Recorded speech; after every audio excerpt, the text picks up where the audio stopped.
Hey guys, I'm here in Kemah, Texas, here at the Art of Coffee, which you can see over my shoulder. I'm here meeting with a friend of mine, David Harley, who's a youth minister in League City at St. Mary of the Expectation. We're just here to drink some coffee, to talk about life, to talk about faith, youth ministry, and even race and how that plays into all that. So grab a drink and enjoy.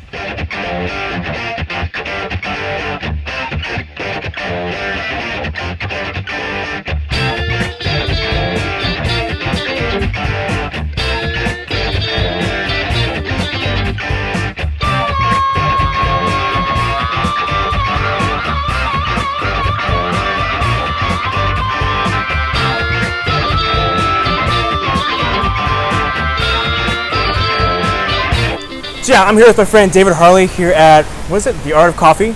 I'm enjoying just like a regular, boring black coffee. What are you having? Got a vanilla iced latte, as Nice. always. It's my Nice. go-to. It's like seriously, thanks for carving out some time of your day. So David's a youth minister in League City at St. Mary of Expectation. Sports enthusiast. Yes, Love the sports. enthusiast. Newly engaged. Just had their first marriage prep this morning. Focus test, all that, and that went well. Still getting married. Pass. So we're good. Yeah. Yeah. God, so like, how are you like in this moment? Like, it was funny because when we last met at Slim Chicken, and you told me how you were buying the house, and I was like, and next comes the ring, And I was like, you're yes. yeah. And like a couple weeks later, I was like, I saw it on Facebook. I was like, oh yes, that's awesome. Yeah, no. Things are really good. It's exciting because I'm buying a house right now. Yeah. And then we just got engaged 11 days ago. Started the prep today, and we're both. I mean, it's new love, you know. So we're both excited about it. So it's something that I think we both feel ready to take that next step in life. And so I feel good. Yeah. I'm just trying to like embrace each day, each month, and not look ahead because we're getting married about 9 months from now. Okay. Oh, that's perfect. Yeah. So. Yeah. I don't want to be engaged really long, but I also like there's a lot to do. Yeah, I mean, I always like if I'm talking with people who are engaged or like going to be, I always tell them like they can do whatever I want, but I'm like I always advise like don't be engaged forever. Like, you know, once you like get engaged, you make that commitment, you know it's coming. Just like all the feelings and emotions, like everything that goes through the roof, because you know like it's coming. Especially for people who have like saved themselves, it's like. Well, I was like, you know, purity's already hard. Yeah, exactly. So then it's like, oh, let's just not only make it hard, but now you know you're going to marry this person, Yeah. so that'll make it way easier. Yeah. So I'm excited, but I'm trying to like look forward to something each month to kind of like keep me from like, oh, like 9 months from now, can it just be 9 months from now? But rather like, okay, what am I doing this week that I'm looking forward to, or today, or this month? And so that's been, so far so good. Like I said, just a couple of weeks since we got engaged. But I got a few things on the calendar I'm looking forward to. Got the house in a couple of months, so it'll be good. Yeah. Do you mind sharing how y'all met? Yeah, so we actually met at the church through the RCIA director who introduced us while she was taken. Hey! And she says, I want you to meet somebody. So I meet her. She said, what do you think? I'm like, oh, she's cute, really nice. I'm a fan. I'm like, she's single? She's like, oh, no, she's taken. Thanks. Thanks for teasing. All right, that's cool. And so then we reconnected about a year and a half maybe later. Yeah. And that relationship had ended. And so she was wanting to get involved with the youth ministry program. And I figured, well, this might be the time. Lock it in. Yeah. So I asked her on a what date. did the directors say after you're like, the person's like, what do you think? You're like, oh, she's cute. Well, she's taken. Yeah. What was their reaction? No, Like, she did was you ask, like, what the yeah, heck? I was like, are you serious? Like, why would you, is it not a serious relationship or something? Why'd She's you do no, that? they've been together like a year. Okay, so that's even worse. What? Yeah. Like, why? Oh, well, I don't really like the guy. So I was kind of like, all right, well, if she likes the guy, that's pretty much what matters. Yeah. But then she's like, I don't know. And so then, Dang. long story short, guess she was right. And she's one of those people who always lets you know when she's like, when she does anything that's like right or kind of right. She's like, I told you so, I told you so. Yeah. So I'm going to hear about this the rest of my life. So She better be invited to the wedding. she is. She is, yeah. I was like, yeah, that's a must. Yeah. So that's on the list. It's so great. So back up a little bit. Sure. Give us the good stuff. Who are you? Where are you from? Family, school, previous jobs? Yeah, so I am man of the world. I have been all over. So I'm originally from Minneapolis, Minnesota, from the metro area, the Twin Cities. But that was where I spent my childhood. So I moved to Atlanta before high school, which is, if you ask me my hometown, I'll say Atlanta. That's where I learned to drive, where all my good friends are, where I played high school football, a lot of those memories. So I call Atlanta home. And then I took a football scholarship to a small school called the University of St. Mary. It's out in Leavenworth, Kansas. Played there for 2.5 years. And then I transferred down to a school in South Florida called Ave Maria. Was there for 2 years. That's a big difference, Kansas to Florida. Yeah, it was. So I basically chased a large scholarship out to Kansas. I was like, oh, they're basically paying for school. It's a private school. It was like $32 a year for everything to go there, and they paid $31. Nice. So I was like, all right. Yeah. And, so I'm like $1,000 I'm responsible for. I'm like, that's not too bad because I had to pay my way through school. But I hated it. I hated Kansas. I'm like, this is just not for me. Yeah. So sorry if anyone's watching from Kansas, but it just wasn't for me. And so I wanted to go somewhere that I could still study theology and play football. And I had played 3 seasons. I was only there 2.5 years, but I played 3 seasons. So I'm like, where can I go that I could actually play my senior year? Yeah. Because you transfer to a big school, there's a lot of politics, and you have to kind of earn your spot. Well, it's hard to do in 2 semesters. So I ended up, had a friend who went to Ave, said he liked it. I knew they had a football team, which is a scholarship. So I actually accepted an academic scholarship there and transferred, never visiting the campus because I couldn't afford to. And some random person picked me up from the airport and drove me to campus, and I almost cried. I was like, palm trees, perfect. It was January. Bye, Kansas. Yeah, it was like 80 degrees. The weather was perfect. Just a huge church on campus. It was like, I made the right choice. So that's where I graduated from. And then after I graduated from there, I went ahead and took a job out here in League City, Texas, where I have been 3 years, and then 2 years I've been the director of youth ministry. So I came in as the associate. So why theology? Why were you studying theology? It's a good question. So I always really enjoyed like religion class. So in elementary school, I went to Catholic school, and I always did really, really well. In middle school as well, and I just enjoyed it. I was always really good at school, but it was never my thing. Like I got good grades, but I'm like, oh, I hate this. But theology, I didn't mind. I was like, I like PE and theology. Everything else, I'm like, they can go kick rocks. You know? So I told God, I kind of made a deal with him after I got confirmed. Because that's a good idea. Yeah, right. Make a deal with God. Be careful. So I said, if I go to a Catholic college, which was not necessarily my plan, I was open to it, but I wasn't planning on it. I would study theology as well as I majored in biology. Yeah, especially if you're going to be paying your own way. And so my idea was that I was going to study biology and then get an undergrad degree, Bachelor of Science in Biology, and then master's in probably physical therapy. So that was kind of the goal. So I started studying biology and theology, and I did well in my biology classes, but really dreaded studying. And theology I enjoyed, and I liked it, and I wanted to take more. And so it was pretty early on in college when I started to work as a youth minister, actually, at a church in Kansas. So sophomore year, I started to work as a youth minister. And I was actually, my freshman year of college, I started to do prison ministry.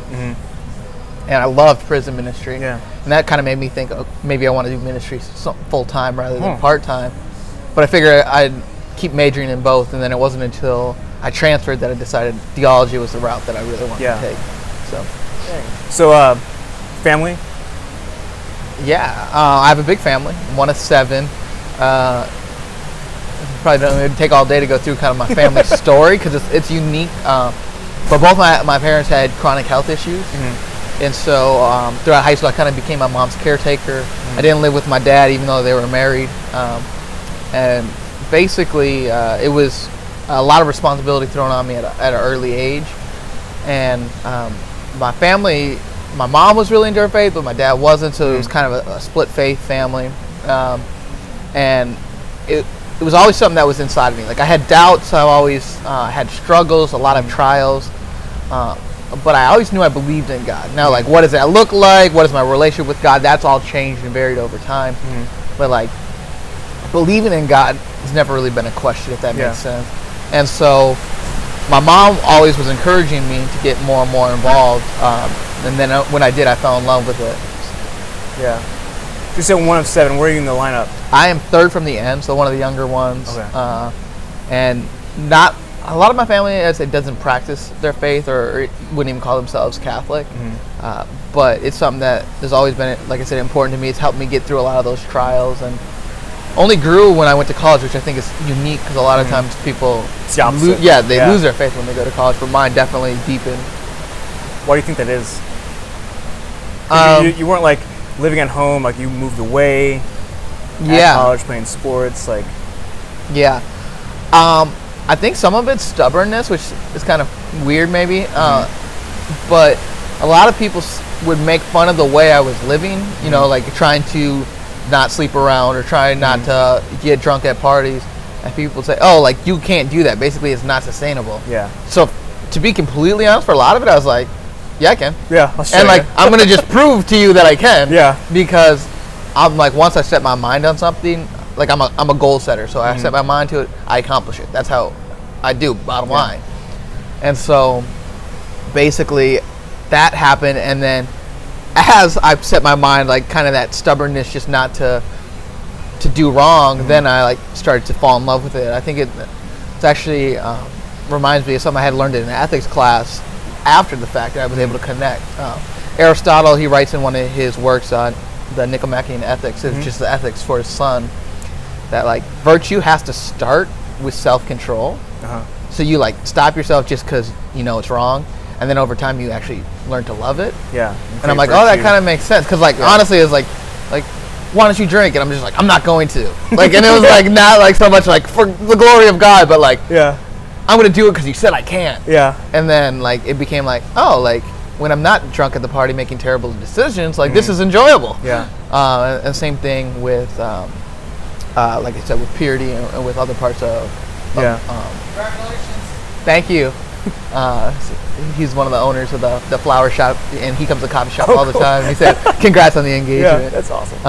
But yeah, so it was just pretty cool how over time God took my hard-headedness, like my hardness of heart, and actually like, you know, helped me to to form kind of a new heart, so to speak, to use that famous Ezekiel quote. Yeah, I mean, it kind of reminds me of people's like beginning faith. Like a lot of people would just start being terrified of hell, and so like, all right, I'm not gonna like screw up, so I don't go to hell, which is not like the best reason, but it's realistic. You don't want to go to hell. All right, we'll live a good life. But then like the goal is to eventually build virtue and love of God and love of neighbor, and like that's why you decide to live like the way you are. No, you know? exactly. Yeah. So it's just kind of funny, but like that's how I am. Like if you're like, you know, you could never run a marathon, I'd be like, yeah, I will, and like I'm gonna run. Like that's just, and so faith became something like I started to embrace the challenge of it, because it's hard. Being a Christian is hard. Being a Catholic, especially with, you know, with scandal, with a lot of the issues in the church, right? Obviously it's the human side of the church, but it makes you, like I said, it never made me question God, but it makes me question the church, right? Like, do I really want to go to this church or do this? And it's always been my stubbornness, like, well, I'm going to be the person to change it. I'm going to do it, like, because that's what I do. Yeah. And it's kind of the challenge that I've learned to embrace that's made me love my faith. Since we went down that road, what about like recently, especially since the summer, have you had issues, or have you had like just like personal difficulties, whether in like prayer or work, or maybe even challenges from people or teens just about the scandal in the church, and like, what are we doing? Yeah, one thing that I first thought was maybe unique to my parish, but talking to other ministers, was teens have not really brought it up at all, nor do they seem concerned. And my teens will bring hot button issues to my attention. They'll bring this stuff to my attention, but it doesn't seem like much of a concern. It hasn't come up for us either. Yeah, and that's pretty much across the board from the ministers I've talked to. Now, I've addressed it briefly because I'm also not going to dwell on it, because it's not what our faith believes or thinks is okay. So I basically say, hey, you know, this is what happened. This is what these people did was criminal and sinful and needs to be eradicated from the church. But that's not who we are. And so we kind of go from there. My model at my parish, and again, this is just what I use, so you know, maybe isn't for everybody, but is hey, I can only control what we have going on at the parish. So our pastor is a phenomenal pastor. Our ministry program is growing, and our kids are really on fire.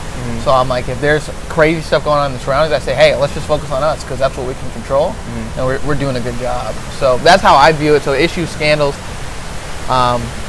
if that happened at the neighboring parish, like, I'm sorry, I will pray for them, I will help them in any way that they need, but like, I can't control it, so I'm not going to lose sleep over it, if that makes sense. Yeah.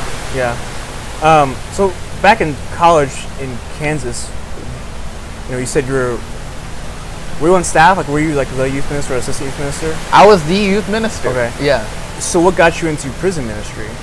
Yeah, so I actually got into prison ministry before youth ministry. Okay. And so it's kind of another funny story. Yeah. So like, a lot of people are like, what can you do like when you turn 18? Like, you can do whatever the heck you want, right? And like, a lot of people are like, oh, I'm gonna go smoke cigarettes, or like, nowadays, I guess, Juul, right? Yeah. Vape, whatever. I'm not that trendy. Vape. But like, they kind of want to rebel in some way. So I saw a flyer for prison ministry when I was in high school here in Georgia. I told my mom, like, oh, I don't want to do that. And I was 18 when I was Why? a senior.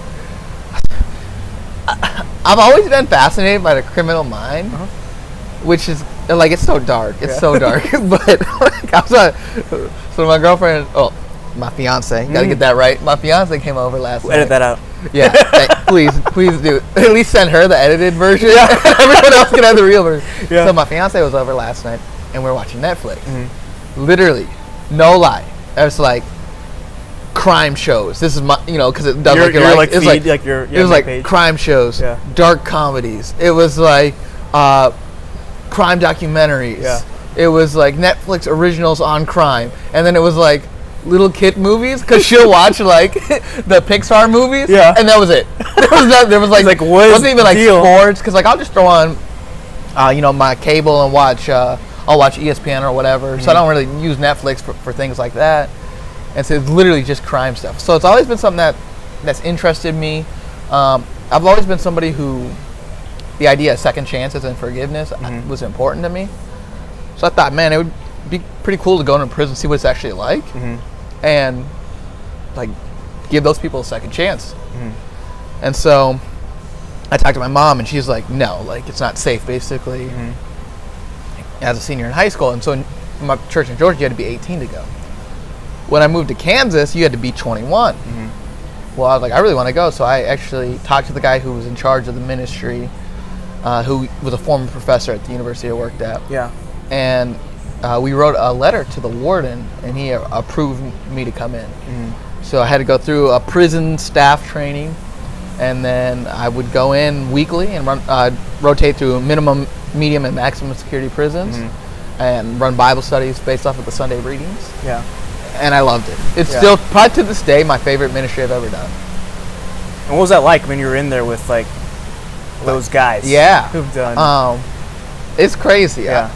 Like, you go in, and once you're in medium and maximum, those are crimes against other people. So you're talking about murderers, rapists, child molesters, like everything. And so the big thing they say is like, don't ask them what they did, like, because it doesn't really matter, because that's not why we're there. We're there kind of preaching the forgiveness, the gospel, and then also it can cloud your vision of them, right? Like, even if I say like, oh, I'm not going to judge Chris, whatever you tell me, but you're like, oh, I killed 3 people, I'm going to be like, hey, like, tell me about that. Like, I'm going to scoot over here, you know? And so like, you don't want to be clouded in how you view somebody, so you don't really ask. But what's the beautiful thing about that ministry, more so than any other ministry I've ever been in, which is why I loved it, is the sheer presence. So let's say you come with me, and you're scared to death, and you have nothing to say. Yeah. And I lead the whole Bible study, I ask, hey, what do you think of this? What do you think of that? And you, as Chris, never say anything. But once we're about to leave, they will thank you. Because a lot of them, their family's given up on them, their friends have given up, so they have no one. So the fact that you even came, and you had other things to do, they're like, wow. And then for me, even more so, like, as a student athlete, like wow, you're like a college student, you're a football player, like, there's so many other things you could be doing, but like, you're coming to see us, and that means like everything. Yeah.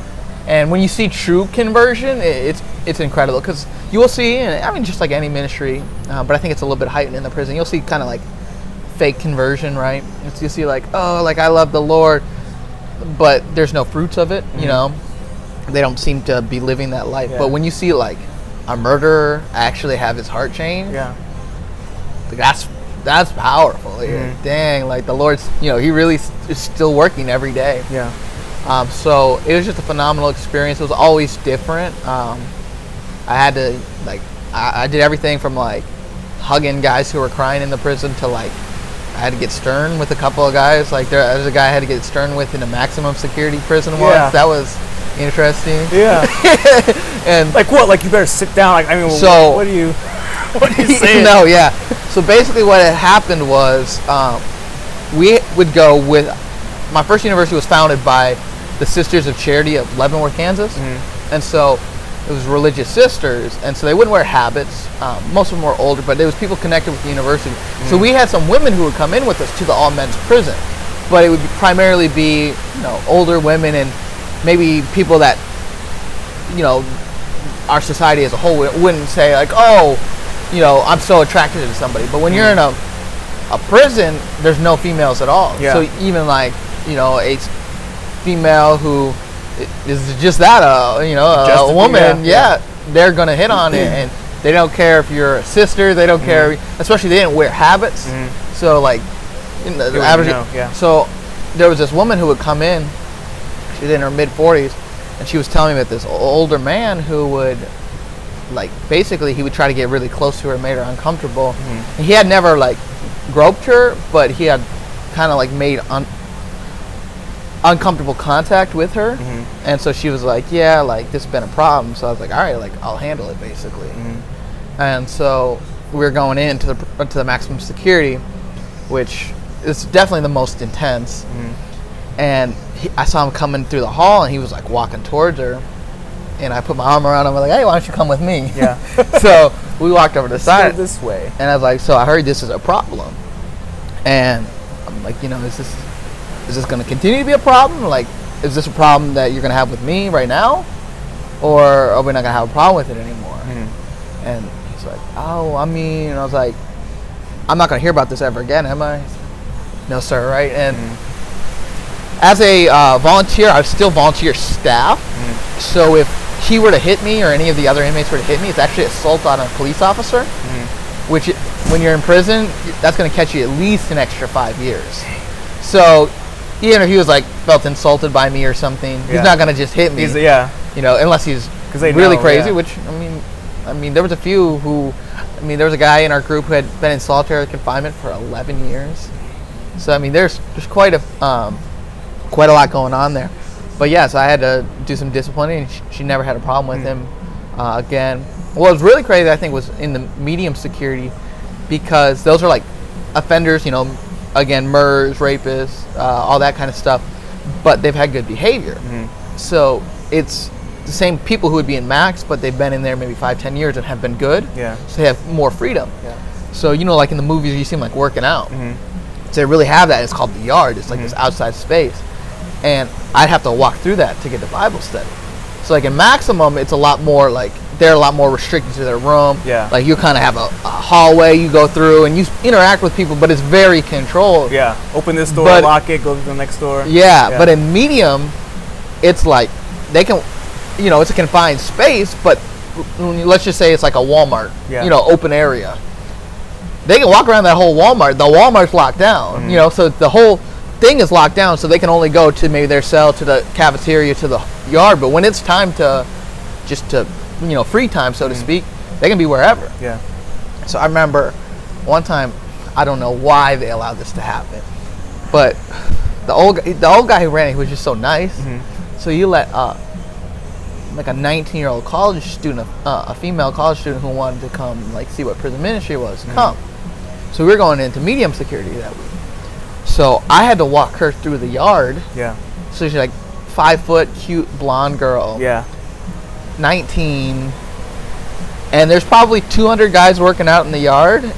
And like I'm talking like swole, you know what I mean? These prison guys. And we gotta walk, you know, 200 feet across to get to the Bible study. And the only thing between her and them is me and the guys up top who's got the guns, like walking, and I was just like, man, we're both about to get violated.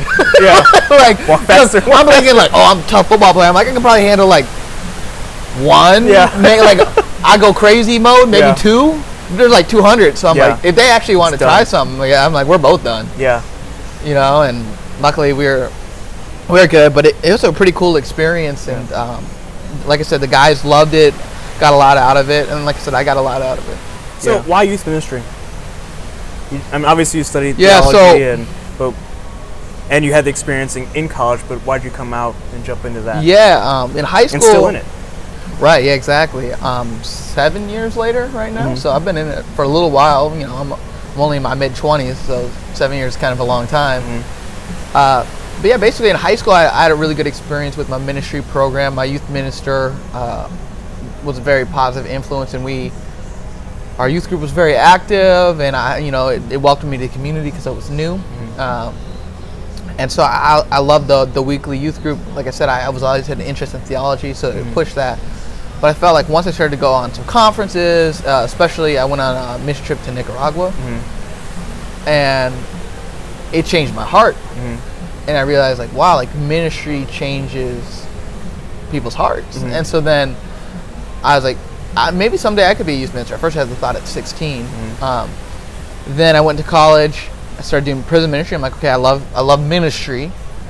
Then I started working in ministry my sophomore year as a youth minister. And when I say a youth minister, I was their youth minister, but there was only 15 kids enrolled at most, and you'd get like 7 or 8 coming. Yeah. And so it was very small scale. It was basically a small group leader. But then I learned to really love youth ministry. I even took, as a 20-year-old, I took a 17-year-old to the NCYC conference, like 2 or 3 states away. Yeah. And I look back and I'm like, that parent trusted me, and we linked up with another group, you know, and so it was like just us. But I was still like, I'm glad they did because it was a great experience for him and for me. But I was like, I wouldn't probably let my kids go with a 20-year-old interstate, but it worked out, and it was just it was a really powerful experience. The small group feel, I think, was just what I needed, because I think it's a bad idea to get into massive, large group youth ministry when you haven't had a really small scale. So I got on a retreat team at my first university, so we put on some confirmation retreats. Then I was doing youth ministry, I was doing prison ministry, I ran a Bible study actually online for college and professional athletes. So we do like Google Hangout and have like 15 of us on there. That's cool. So you can have like up to 10 screens, but people would partner up, and so you'd have a couple. So it was pretty cool. And then I ran another athletes Bible study for my teammates. So it's like by sophomore year, I'm like full-time ministry, and I'm not even getting paid, but I love it. Yeah. So I'm like, if I could get paid anything, like to make it, I would do it. Yeah. And shortly after that, I transferred and went to a school where I just loved the theology program. Got involved in a youth ministry team down there, and sure enough, when I graduated, I was like, yeah, this is where my heart's at right now. I'm 3 years into professional full-time youth ministry, and I love it. I see myself doing it for a while. If God calls me somewhere else, I'm open to it. I'm not, this isn't the only thing I could do, but I feel like we're in a really good place. The program is massive. It's grown a lot in the last few years, and the reception by the community has been incredible. Yeah. So my next question is to kind of just like start us down the path where I mentioned we're going to go answer private questions. Some people might be like, how dare he ask that? But we know where we're headed. So can you share like what your background is, like ethnicity, like all that kind of stuff? Yes, I'm glad to share that, because so my fiance, when I met her parents, they thought pretty much what everyone else thinks, like, oh, is he Puerto Rican, Dominican, Cuban? And I'm not. Yeah. And I love my Hispanics, don't get me wrong. But I'm actually black, white, and Native American. And so my dad comes from a line of really just his heritage. Almost everyone, mother and father, were mixed. So he came from, it's called Piscataway Indians. So it's a tribe of Indians that actually mixed with slaves, and then freed white people, and then the tribe intermarried. And so everyone in the tribe is black, white, and Native American, but your dad is and your mom is. So a lot of people are like, oh, so like you're half black. I'm like, no. It's like, oh, you're a quarter black. Yeah. Well, I don't know. Like there's so many mixes. I generally couldn't tell you what percent black, white, or Native American I am. I would say it's likely I'm mostly Irish, which is funny because I don't look Irish at all. But my mom was a high percentage Irish. But other than that, I really have no clue. I always found that, like, because I never had that question asked until I moved to Texas.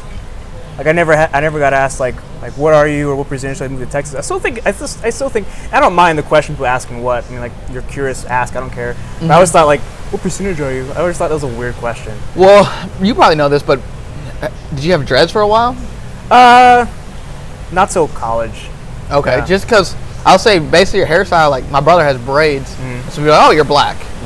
Yeah. But for me, like I have a shorter haircut, so people would be like, oh, like are you Mexican? Are you Hispanic? I got like the question, what are you a lot? Yeah. Like literally, what are you? I'm like, well, first I'm a human. Yeah. First off, I was like, but if you're asking my ethnicity, we can have that conversation. Yeah. And so I got to ask really all the way through. To this day, people ask. Minnesota, I got asked. In Kansas, I got asked. In Georgia, North Carolina, Florida, people always ask. And here in Texas, people ask. So like I said, I'm proud of being mixed. I'm proud of being Native American. That's something that I've really wanted to touch base with. I've really wanted to always do ministry on a reservation, which are some of the most underprivileged people in America. I honestly would say that Native Americans are the ones who have the most inequality of any race in our country currently. Then, my dad, he went to an all-black elementary school. So my dad is 10 years older than my mom, so he's actually in his early 70s. So when he started going to school in D.C., it was segregated. Yeah. So when he's like 16 years old, he's like, hey, I want to bike over and hear, there's a cool talk that's supposed to go on. So he biked over, and that was the Martin Luther King I Had a Dream speech. Really? Yeah, he was there. Dang. Which is wild, but he lived in D.C. It wasn't too far, so he just biked down there. He's like, I was in the back, I couldn't really hear anything, but he was there for that. Yeah. And so, like, my dad's the same. He's actually a lighter complexion than me. Oh, yeah. And he went to all black school, and then so I embraced, being African American, being black. That's something that's really important. But then also, I'm proud of being white. I'm proud of being, Irish. I think that's a cool thing, and I'm not. I think some people, they claim, one more than the other. The only thing is, I claim to be more than just white. And the reason I think that's so important is, when you aren't just white, you're treated different. And that doesn't always mean in a negative way. Yeah. But it's just different. Like, people are like, "What are you?" Like, I feel like white people, they don't really ask, "What are you?" Maybe I'm wrong. Yeah.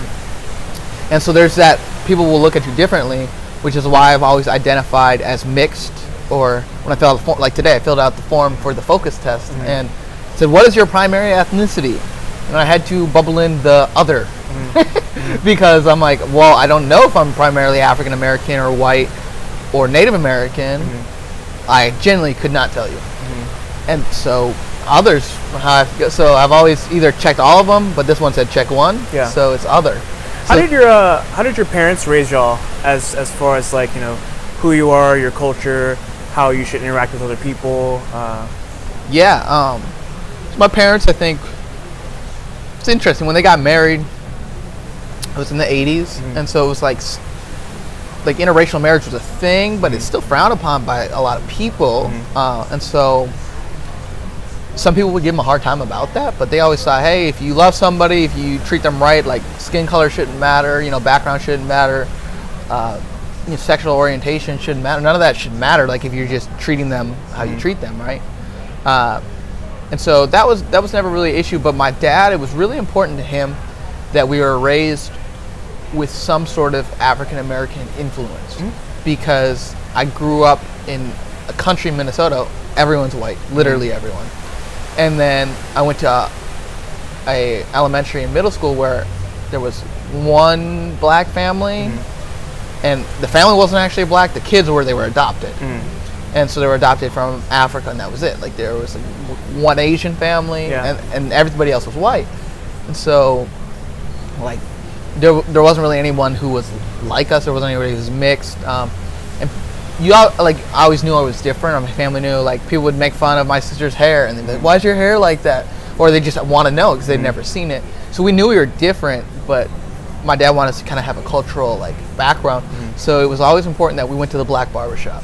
And so we'd always go to the barbershop and just observe and sit and get our haircuts and talk with the guys. And that was really important to me because I saw a perspective that wasn't just suburban, Catholic school or country, middle of nowhere, like homeschool. When I first started going to school, my mom homeschooled me, and so it's like was getting out of my own shoes, my own perspective, and that was, I think, super essential to my development. But other than that, my mom was pretty much, you're like everybody else, and I think some of that came from my mom just looks Irish. She's actually a decently high percentage Native American, but she just looked Irish, so everyone treated her like an Irish person, whereas my dad had the same complexion as me, so he kind of knew how it would be for us, and so he's like wanted us to kind of just know what life in America is like as somebody who's not white. And like I said, I think sometimes people think that's necessarily a bad thing. People can treat you poorly, yes, but it was just not that this is a bad thing or that you have to try to like be a victim or you need to try to stand out, but it's just you're going to be looked at differently. And that's facts. Yeah. Why do you say it was beneficial the way your dad raised you and the way your mom raised you? Like he saw that it was important that you had some sort of contact with the black community. Why do you say that was a benefit? Yeah. So as I grew older, I moved to Atlanta, which is a much higher percentage African American. Then I went on to play Black Mecca. Yeah, I love Atlanta. That's home. Then I went to play college football, which is, again, dominated primarily by African Americans. And I think my picture of African American people going to school in the suburbs, I always went to school in the suburbs, was primarily with white classmates, was more of what you see on BET or in rap music, and interacting with black people at the barbershop on a regular basis. They're just like everybody else. Some people talk more ghetto, some people don't. Some people are really proper, some people have great jobs, some people don't. Just like everybody else. But then when I started to actually interact with African American people or mixed people, like I knew they were just like everybody else. And it was concrete. It wasn't you're just like everybody else, but then you see on BET like they're not just like everybody else. They're all rappers or athletes and have money and or they're just gangsters, and it really just gave me an honest perspective of like the African American community and the issues within it, but also the beauty within it, and the reality that it's not that much different than every other community, right? And obviously you have your traditions for any culture or any race, and there's a few things that might make it more unique, but at the end of the day, like we're all people, and we all, there's poor people, there's rich people, there's middle class people, there's spiritual people, there's atheists, it's all people are on the spectrum, so it kind of leveled the playing field, I feel like. Yeah, so you had me come speak out once last year, and it was after Harvey, and so I went and spoke about Harvey, what happened, kind of what I got from it, my experience. But originally I was supposed to be coming to speak about race. Yeah. Why was that a topic you wanted approached at your Life Night? Because it's a topic that people don't like to touch, and I feel like that's one reason that our ministry's grown, is that we're not scared to speak on truth, right? And so that was really big when the whole Black Lives Matter, police brutality was like in every headline, and I wanted to cover it because Black lives do matter, and what does that look like? And the community that I live in right now is an affluent community, your stereotypical American suburb, and so it was like, oh well, all lives matter, which is true. All lives matter, both in the womb, outside the womb, right? All life matters. Yeah. But when you say all lives matter, it almost shuts down somebody who's saying Black lives matter, because they're not saying, well, white lives don't matter, but they're saying our lives haven't been treated like they matter. And I've seen, like I said, I know from talking to my father, so somebody who served in Vietnam, was wounded 4 times in Vietnam, serving our country, and he comes back and is treated as a second-class citizen at times. Like, that's not right. Yeah. That's not long ago. Not long ago. That's At the thing. all. This is my father. Like, this is who taught me. And that's the thing is, like, my father went to an all segregated school. This is my grandparent, my great granddad, some ancestor down the line. Like, this is my father. And so I think that's important to note. And so for me, like, I wanted my teens to understand, like, okay, what is it actually like to be a minority? Because we have Houston's a diverse city, so I have a lot of Hispanics, I have a few African Americans, I have Asians in my youth group. But the majority is white. I would say it's not a massive majority, but it's the majority. And so the majority don't know what it's like to be somebody who's the minority. And like, you're treated different. It feels different. You're judged. It's all your whole perspective, your whole life, vision, your frame of life changes. And so I wanted to put them in the shoes of somebody else and realize, like, yeah, you can say all lives matter, but you need to say Black Lives Matter too, because a lot of times in our country, Black lives haven't mattered, Native American lives haven't mattered, and realizing that Jesus was not a Republican. Jesus, on the flip side, wasn't a Democrat, right? He was somebody who spoke truth. And so whatever the issue is, even if it seemed polarizing at the time or currently, I'm not scared to address it, because truth is always going to prevail. And I've never done a pro-life night, I've never done a Black Lives Matter, a gun violence night, where people haven't left and I got complaints. I've never actually have got a complaint on that. I've gotten complaints before nights. Someone, why are you doing this? But once I'll invite you. Parents, do you want to come? If you're not coming, come. Yeah. Because I have nothing to hide. I'm not trying to promote an agenda. I don't want you to go vote Democrat or vote Republican. I want you to think as Jesus would think, right? And to think freely, right? And use your best judgment to treat people as Christ does. And if you are only viewing the world out of one lens, you are not going to be a well-rounded Christian, because Jesus is he's the Lord of all nations.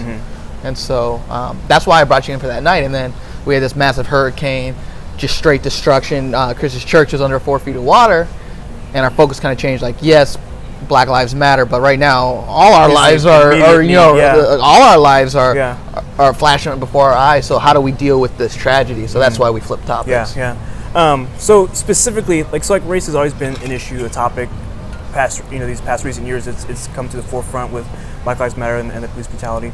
But looking at it from your Catholic lens, how has living in our country, especially in our church as a Catholic, how has that been for you? Interaction with people, or seeing what people say or post online who are Catholic, or maybe things you hear from the staff. And we're not looking for names, just like around people who are Catholic, talking about race. How's the experience been for you? Disheartening, probably would be a good word. And I feel like the reason is a lot of the people who are true to what the church teaches tend to be more conservative in nature, right? Which is not a bad thing. Like, if you're a Republican, more power to you. And then on the flip side, the people who tend to be more welcoming in the church tend to be far on the extreme liberal side, right? So it's like, oh, well, Black Lives Matter, but also, anybody can be a priest, and we should just change all these rules in the church. Abortion on demand. Yeah, abortion is fine, and like the church also doesn't teach that, right? So I'm not going to just cling to those people, because it's false teaching. But then when you see someone who's teaching true liturgy, right, true theology, and just beautiful, they have, like I said, a beautiful feel for the liturgy, a beautiful understanding of Scripture, what Jesus is saying, and then they talk about how great, some of the racist ideals of this country are. It's disheartening. I think, you can see a lot of it right now. The wall, like, that's just, it's bad. It's just not gonna work. It's honestly, people are like, is it morally wrong? You need to secure your borders. So is it morally wrong? Maybe not, but the reasoning for it it's just a false narrative, right? And it's a false narrative against Hispanic people, against Middle Eastern people. And I'm all about national security. I'm all about keeping criminals and terrorists out of this country. But you see stuff like that. You see stuff with the police brutality where you have senators from this state who go on a debate and they ask them about the police officer who walked into a man's apartment, thought it was her apartment, killed the guy who had no weapon, said it was self-defense because she was in her own apartment, and the senator says, well, it's an honest mistake. We shouldn't prosecute our police officers. Yeah. You literally walked into a man's house and shot him while he's watching TV. Yeah. And he shouldn't be she shouldn't be prosecuted for that. That's an injustice, you know. Yeah. And so we see a lot. And my little brother, you know, he is a police officer, and Oh, I didn't know that. yeah, and so it's something where he, you know, it's close to home. I'm not against police. I have a lot of friends who are police officers, but if he does something unjust, I want him or any other police officer to be held accountable for it. And when you see people in the church who are not ever looking at what, you know, somebody who wasn't raised in Catholic school, who doesn't look just like them, is feeling or going through, it's very disheartening. And so it's been something where I've had the whole like pat on the back, and not just from like Catholic people, but from Christian people or from people in general, like, well, no, I don't have a problem with black people. I just have a problem with insert the N-word. And they're like, you know, it's different. And I'm like, first off, you can't say that. But what do you mean it's different? And they're like, oh, well, you know, an N-word is somebody who's, you know, really ghetto and doesn't talk right and is, you know, committing crimes. Doesn't talk right. Yeah, doesn't talk right. According to who? You know, blah, blah, blah.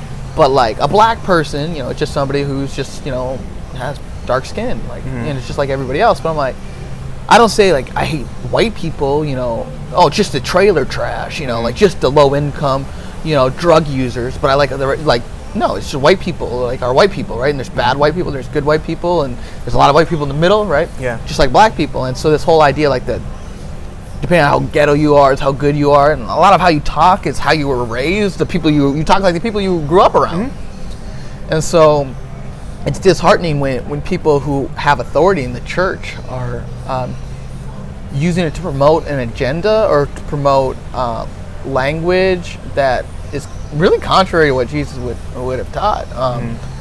And it doesn't. You don't have to be liberal minded to realize that Jesus believed in authentic diversity, right? And that he was all about all races, and that he was Middle Eastern, not Italian, unlike all the pictures we have of Jesus.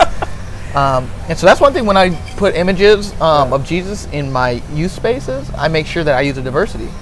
Because I'm like, if you relate to Italian Jesus, that's great, because all it is supposed to help you. We don't even have a picture of Jesus. You don't actually have a picture of him to look at. So if this picture of Italian Jesus helps lead you into prayer, that's fantastic. But somebody like you who grew up might relate more to the darker skinned Jesus. And if that's leading you closer in prayer, like that's the point. Yeah. And so I try to always mix things in like that so that it's just something that's natural.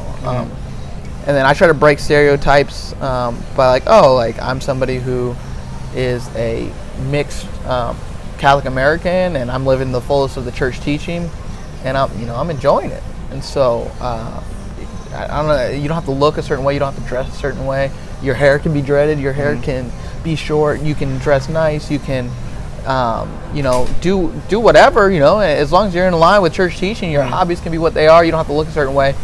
And I think there's a lot of misconceptions around that. Yeah. Like being Catholic is like this one way, you dress this way, you look this way, Mass looks this way, this kind of music, all this stuff. And then anything that veers from that, in reality, anything that veers from what I'm comfortable with, what I'm used to seeing, is going to be wrong, or I'm going to fight against. I remember when I was working in North Carolina, so I did some mission work in North Carolina over a couple summers.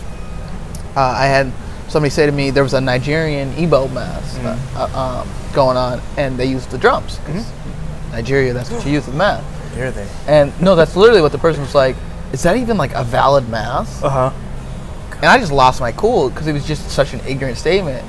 And I'm like, like not everything is gonna be your organ Mass. I was just going off, and like this person was like a deer in the headlights, and I apologized because I went off a little bit, but I didn't apologize for my sentiment, and I stood to it, and they actually apologized to me. I never thought about it that way, but there's a lot of ignorance like that, right? Like, that culturally is an African mass, which is a beautiful thing, and you're saying it's not valid because it doesn't fit your standard white suburban church. It's like people forget what Catholic means, like universal. It's worldwide. Like, people are going to look different, speak different, sing, worship different. There are different rites in the church. Like, not even, we have other valid masses that don't look like our mass, you know, at your church or at my church. I have a church I used to work at. There's a retired couple, and they'll travel around the world and do photography. That's like their hobby.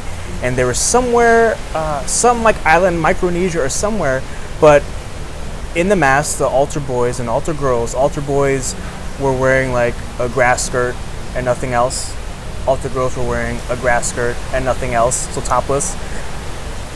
It was a valid mass, and these were good, faithful people, holy people seeking holiness.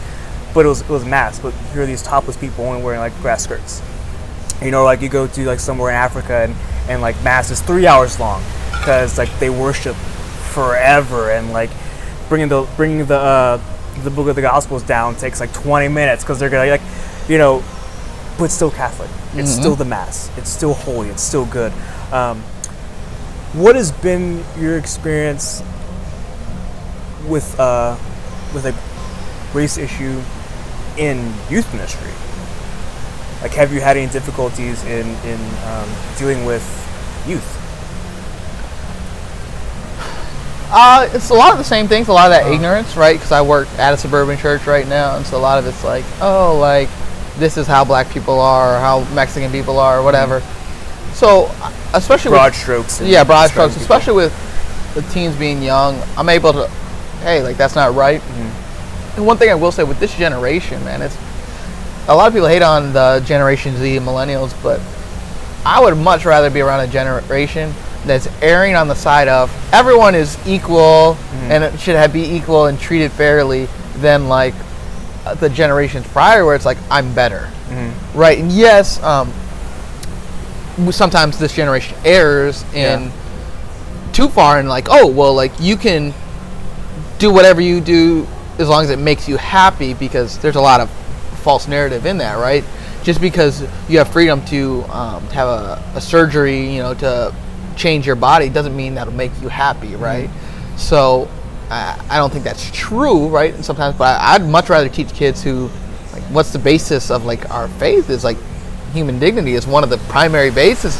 So like everyone's like, yeah, we're on the same page. So when I'm like, that's an ignorant broad stroke, they're like, oh, let me step back. And I'm seeing less and less of it each year, which is fantastic. But again, just trying to open their minds, and I don't know, I think the biggest thing is like, I don't wear my hat forward, which might sound funny, but like I wear my hat backwards or sideways, and someone's like, oh, yo, what's up, dog? Or like, and I'm like, don't talk to me like that. Like, talk to me like you respect, every other adult. Yeah. It's like, oh, snap, like, just because you wear your hat a certain way or you have your hair a certain way, like, you need to be treated with respect. And I think more and more each day, teens are clinging to that. And so it hasn't been too much of a problem, honestly, with my teens. Yeah, I experienced that same thing, just like throughout the years, and then, they're just being teens, and like, they see TV and movies, and they react to that, and that becomes their reality. It's kind of funny because I actually had an experience with you like that. So we actually are at neighboring parishes, and I'm not going to get into any details really, but I basically had a parent like, yeah, I'm not sure about Chris and that other youth minister, and I'm like, what's wrong with them? And like, oh, well, they got tattoos and long hair, and they're just a little rough looking, and I'm like, yeah, but they're Chris is a great guy. The other guy over there, he's great. Like, I'm not really sure what you mean. And she kind of started like, oh, well, I just was saying that, like, I liked you. And I was like, okay, well, like, why didn't you say that? I'm glad. And kind of called her on it without, I'm trying to be professional, right? Because at work and not lose my cool. But I'm like, you're telling me how much you like my program and, teaching about Jesus, but now you're saying something really completely against what Jesus would say about other people.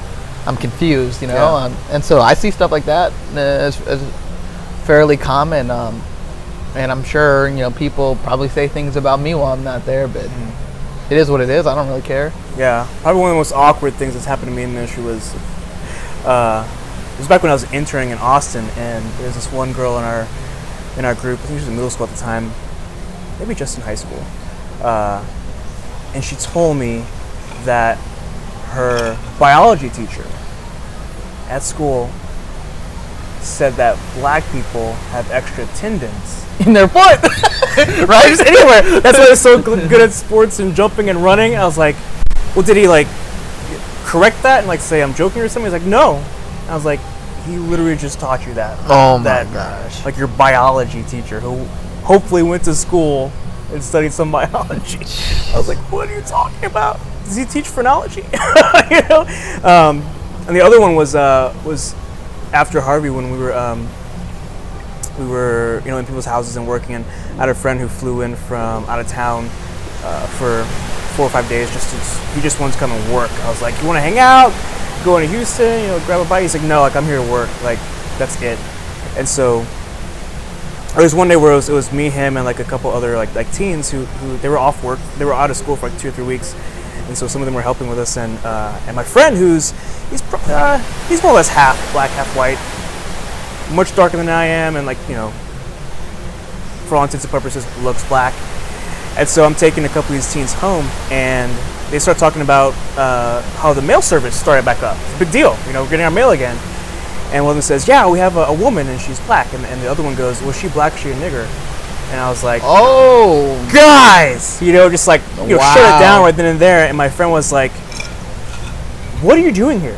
He's like, you gotta lock this down and put them in their place. I was like, it was so odd because that was a teen that said that? It was a teen that said that, and it was so odd because for him, outside looking at it and not being part of like the ministry of the community, like, and even for myself, easy to be like enraged. Right.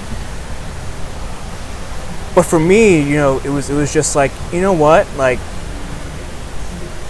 I love these guys, and I'm here to love them. Like that's it, and like we'll talk about it, and then even back, I think a month or two later, I actually had to call some guys out for actually a lot of like inappropriate, bigoted stuff going on.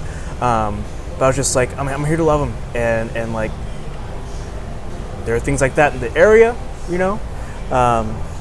that's what I'm here to do, and it was just so unfortunate with someone who came in to literally help the community, and they were like he's in the front seat, like he's with you and you're talking this way. Yeah, kind of to go back to a couple things that you had said, I just kind of thought about. That's one thing I get a lot. It's like, well, you don't look black. Mm-hmm. Okay, well, not all black people look the same, right? Or mixed people look the same. Especially, there's people who have darker parents than me who are lighter skinned than me, and that's called being mixed. Mm-hmm. And then I also experienced probably more racial issues, definitely more racial issues with other youth ministers than other teens. Really? Mm-hmm. And some of the most bigoted things said were by other youth ministers. I was actually on a retreat on the bus with a youth minister who said that everyone in Africa is either super poor or super rich.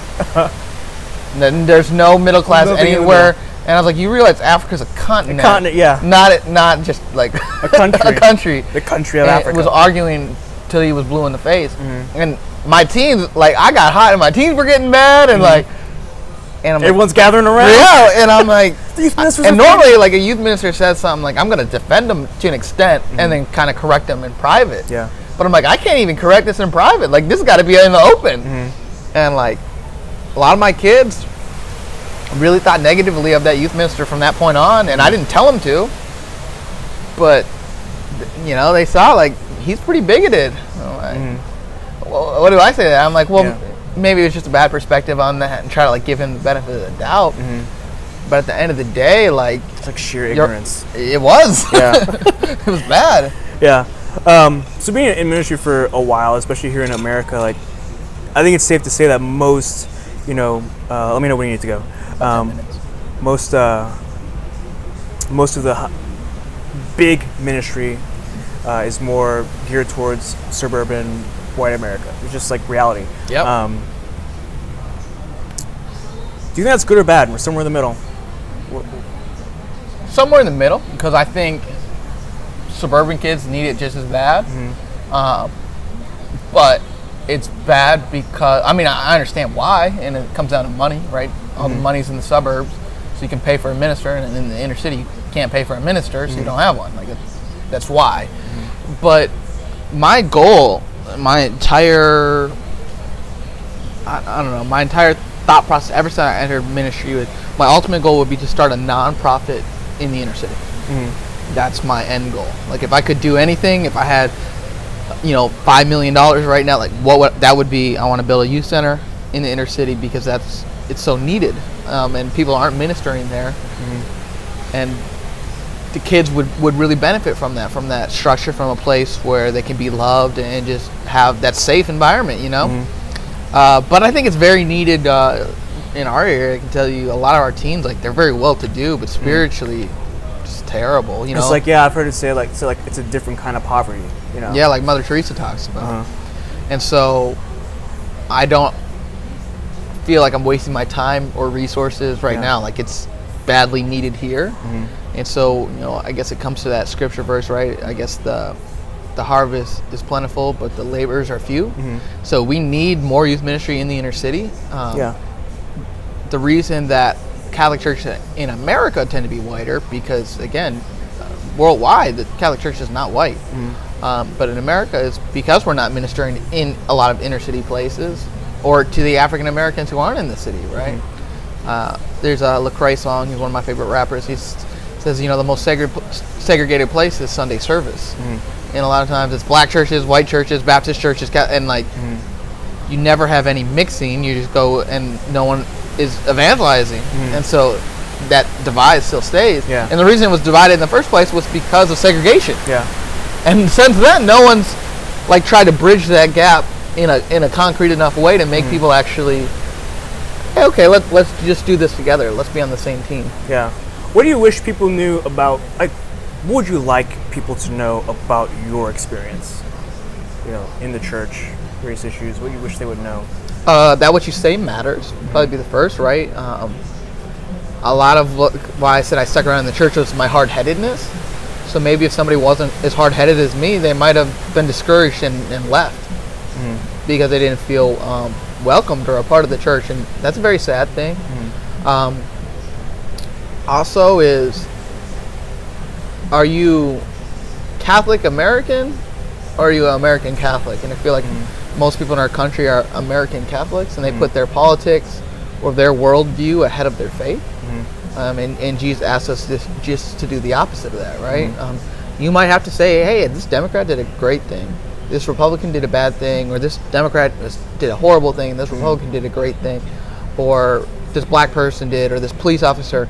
But, if I'm all Black Lives Matter, well, now I can't say a police officer did something good, right? Because it goes again. But if he did, I should say it. And a lot of people, they get so stuck in their group or their political party that they no longer think for themselves, and it plagues our country. So just that what you say matters, and to think as Christ thinks, because he doesn't think within the bounds of or the confines of a certain group or political party. Because I even personally had that experience. Like when I was in Austin, I found a Catholic talk radio station I fell in love with, and then when my internship was over, I moved back to Houston and found conservative talk radio, and just fell into it, head over heels for it. And I started thinking racism isn't a big issue, chase all the immigrants, find them, send them back, blah blah. Then I started thinking, well, let me see what the church teaches about this stuff and immigration and all that. And I was like, oh, it doesn't say these things at all. A lot of it's the opposite. So I was like, no, I have to see what my faith teaches first, and have that mold how I live and how I speak and interact with people. And especially, and then it was even more important that I had actual interaction with those people. Coming to a relationship with Erica, who's Argentinian, first generation American. She still has family back in Argentina. Parents and family immigrated here. I got to meet people who and help people financially, get here to America. Know people who came across the border and like the terrible like experiences they had and the things they saw. It's just like no, like we have to follow like what Christ says first, and not like what this pundit or this station or this channel says. What do you think the church's role should be in race relations, race issues, or not even just that, just dealing with those difficult, awkward, uncomfortable topics? You got to hit them head on. I think we've done a little bit better with the immigration, with abortion lately, but the church as the body, where we mess up is we look at things like as an issue. So this is abortion, this is gay marriage, this is racism. We don't look at like the actual like physical people going through it. Mm-hmm. And so in abstract the abstract idea, it's fine to be like, oh yeah, abortion is horrible, and it is. But have you talked to a woman who's like terrified and is pregnant out of rape or pregnant out of totally not planned, doesn't have the finances? Like, were you there for her? Yeah. You're all against immigrants, but have you ever talked to somebody who was an illegal immigrant and maybe they've been here since they were 1 year old and had no control, or maybe they came here at 30 because they made basically no money and wanted to support their family? Like, it's a lot easier to make decisions about people when you look at the issues as abstract, but are you actually looking at the people? Yeah. So that's the first thing. And then as a governing body of the church, we need to be accountable. We need to hold people accountable. We need to stand up for truth. And our hierarchy to some extent has failed us, but I feel like, with the sexual abuse scandal and things like that, but I feel like we're at a point where we're starting to become more transparent and hopefully more bold in preaching the truth. So yeah, that's my hope, but it's got to come from the hierarchy on down. But the body has to be the first one we have to approach people. Like, how do we reach out in racial issues that you have? You got to go to the inner city or go to the areas of the suburbs or wherever that these ethnic groups are, and you got to address them and try to understand their culture and talk to them. But by running your little Bible study just in your church, like, there's nothing wrong with Bible study, but if you don't invite, you're just going to have the same people and their kids, and it's never going to change. Yeah. You might just answer this, but my last question is, how would you advise people to be faithful Catholics dealing with all these issues? Yeah. At the end of the day, this is Christ's church, guided by the Holy Spirit. So cling to that, right? Because when you cling to people, they'll always let you down. This, you're married. I hope to be married in a few months, right? That person can't be your everything. Yeah. And so I think a lot of times we get people we look up to, and even like a Father Mike, amazing priest. He might say something one day that you disagree with, because he's a fallible person, right? Yeah. And if your hope is all in him, that could really crush your faith. But ultimately, that what the church doctrine teaches is true, and that's why I'm Catholic. And then from that, we call all the people to the highest standard. We live to the highest standard too. I can't sit here and say, oh, I'm so great, I know all the intricacies of the church, but then I'm also gossiping, or I'm also being lustful. Like, am I building the kingdom? Yeah. So you got to self-reflect, but then also like know that the church is the true path, and then ultimately that it's through Jesus, and so don't put your hope in people, and the gospel's pretty clear on that.